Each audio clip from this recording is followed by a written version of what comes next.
Good morning. Today we're at Mark chapter 15, verses 26 through 47, the end of the chapter.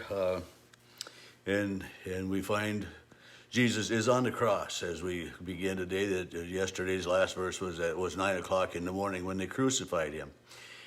And there was verse 26 tells us that there was an inscription above his head, a sign placard that says, "The King of the Jews." And I don't know. Next week, 2 weeks is Holy Week. This is the fifth Sunday of Lent coming up, and in some ways it's interesting to read the crucifixion story in all four Gospels, just to compare them. And I do that regularly, especially during Lent and during Holy Week, but because there are differences in the way it's told. And here, we're told Jesus was crucified, two bandits, one on his right and one on his left. People were passing by, mocking him, saying, "You who would destroy the temple and build it in 3 days, come down from the cross." And the chief priests and the scribes were mocking him among themselves. They were talking, and they were, it was, the crowd talks to itself, talks to others in the crowd, not just mocking Jesus, but, one person is saying to the other, well, he was telling all about this. He saved others. Why doesn't he save himself? It wasn't. Some of them did say, "You saved others. Well, save yourself." As well. But others, it was. They were talking about Jesus on the cross. And one of the things, "Let the Messiah, the King, come down so that we might see and believe." They'd been asking for a sign, and Jesus had given them so many signs, but they wanted a sign from the cross. And Mark's gospel tells us in verse 32, those who were crucified with him also taunted him. And in John's gospel, he doesn't really talk about the others that were crucified with Jesus. Luke's gospel has the one thief mocking him and the other thief, asking Jesus for mercy. And Matthew, I think, just has the two thieves crucified with him. And, so we have differing stories depending on which gospel we read. And sometimes people will say, well, when the stories don't compare, you can't believe any of it. But you know as well as I do how eyewitness accounts don't always match up. And it's in the telling and in the different things that we learn more maybe about ourselves as well. Jesus was crucified on the cross for you and for me, and it should have been me, it should have been me, it should have been you that were crucified on that cross.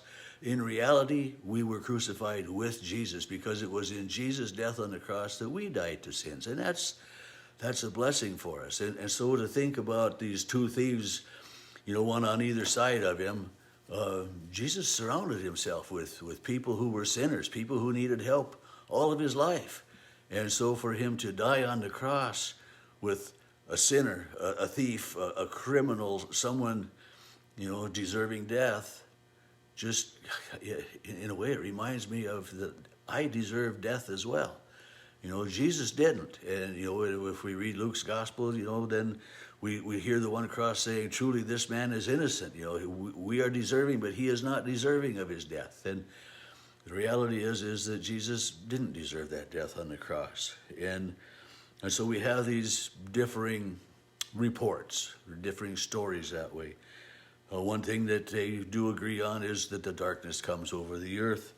We were told earlier by Mark that it was 9 o'clock in the morning. So at noon, the darkness comes over the earth for 3 hours. So Jesus has been on the cross 3 hours now with people taunting and mocking and, with all of the pain and agony that he's suffering, and then darkness comes. And it's another 3 hours. The whole land was dark until 3 o'clock. And then at 3 o'clock, Jesus cries out, my God, why hast thou forsaken me?" And some people think he's calling for Elijah, and some people think he's calling for angels. And, they're not sure just exactly, who Jesus is talking to or what Jesus is hoping will happen. But someone runs in, it says in verse 36, fills a sponge with some sour wine and put it on a stick and gave it to him for Jesus to drink. And again with, some sour wine, or, with the wine with the myrrh, like the sedative that it was earlier. It doesn't say here if Jesus took any of that or not, but it says, they gave it to him to drink, saying, wondering if Elijah would come, and then Jesus gave a loud cry and breathed his last. And so in Mark's gospel, we have Jesus just saying the one time, the Eloi, Eloi, lama sabachthani means, my God, why hast thou forsaken me?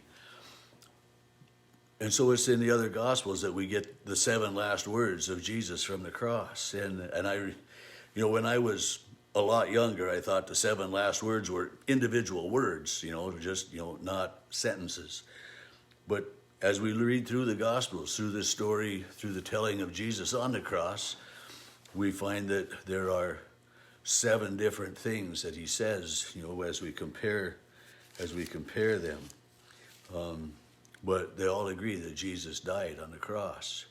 And we agree that Jesus' death on the cross was for us and for our salvation. As Jesus died, Mark tells us in verse 38, the curtain of the temple was torn in two from top to bottom. And how exactly they know that, but maybe the top was completely sheared and the bottom was, somewhat together, but it's shown that it was torn from top to bottom. If humans had done it, they would grab at the bottom and rip it, and it would rip to the top.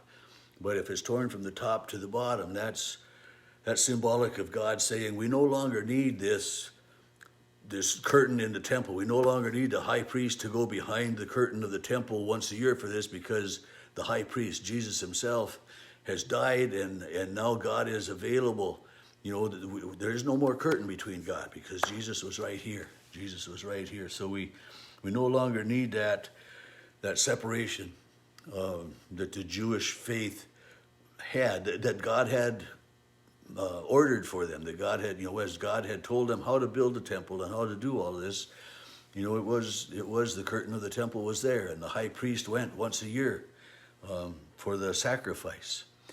And now Jesus, the high priest, has done the ultimate sacrifice, so there is no longer that separation between God and sinner. We can come right directly to God that way. And, so sandwiched in between, Jesus' death and then the curtain being torn, and then the centurion who stood facing him, saw the way Jesus breathed, said, truly this man was God's son. So then this centurion doesn't know anything about the curtain in the temple being torn. And so Mark is trying to get things put, in the order that they happened. The death happens, the curtain tears, and then just, a second or so later, the centurion makes this confession. But the curtain tears at the time of Jesus' death is what Mark wants us to know, is that was the moment that God came directly into the midst of the people. And the remainder of chapter 15 talks about the women looking on at a distance. It says Mary Magdalene, Mary the mother of James the younger, and Joseph and Salome. And they used to follow him and provided for him when he was in Galilee. And there were many other women who had come with him to Jerusalem. So we've been told that the disciples all desert him and run away. And we're told that Mary and many women are at the foot of the cross. And in John's gospel, we know that John tells us that he is at the foot of the cross with Mary and these other women. And there were many witnesses to the death on the cross. Not just the disciples, not just the faithful women that were following, but the crowd in Jerusalem was there for the crucifixion. And it's a reminder of, like in the Old West, when they would catch a cattle rustler and they would have a public hanging. And it was a big event. And this crucifixion of Jesus was a big event because it had been so stirred up by the religious leaders and everything else going on. And I often wonder how many other people felt that same remorse, that same moment of faith that that this centurion felt. That, you know, how many other people in that crowd felt at that moment that truly Jesus was and is the Son of God. So, you know, there were many women there watching, and very possibly one of these Marys that was there. And there are several different Marys that we hear about, and I mean, Jesus had, you know, this James and Joseph and Salome could have been Jesus' siblings, so this Mary could have been his mother. I'm not going to say that 100% definite because I don't think anybody is really sure, but we do know that his mother's name was Mary, and that she was most likely one who would follow her son. And so this was the evening of the day of preparation, the day before Passover. And people on the Passover, on the Sabbath, they can't do any work. So Mark tells us that Joseph of Arimathea, a respected member of the council. So he is a respected member of the council. He is one of the people of the leaders of the Jewish faith. I mean, like in John's gospel, we have Joseph of Arimathea and Nicodemus coming, but Joseph was a respected member of the community, waiting expectantly for the kingdom of God, and it says he went boldly to Pilate to ask for the body. Think about that. I mean, this Jesus who was crucified as a criminal, brought to Pilate by the rulers of the council of the Jewish faith, and then for Joseph of Arimathea, one of the people of the council, to go to Pilate and ask for the body to be, so that he might bury him. And of course, Pilate is surprised he died already, because, I mean, from 9 o'clock till 3 o'clock, that's 6 hours. And normally a crucifixion, a person would, you know, live much longer than that and suffer much longer than that. And but permission was granted, and Joseph, we remember, we hear that Joseph took the body and brought a linen cloth and wrapped it in a cloth and laid it in a tomb that had been hewn out of the rock. And it says he rolled a stone against the door, and Mary Magdalene and Mary, the mother of Joseph, saw where he laid the body. And, you know, so they knew where the tomb was on that Friday afternoon, because the Sabbath would begin, you know, basically at about sundown, around 7 o'clock on Friday night. The Sabbath started 7 o'clock Friday night to 7 o'clock Saturday night, and then so the women knew where Jesus' body had been laid, and that's where we end with today, to think about Jesus in the tomb. And I think, I mean, we're in the season of Lent, and we're going to read the Gospels of Luke and John later, and we'll go through this same story at different times of the year, but every day we need to remember that Jesus died for us so that we might know God's grace and God's glory and live in his joy. And I hope you do that today, live in his joy.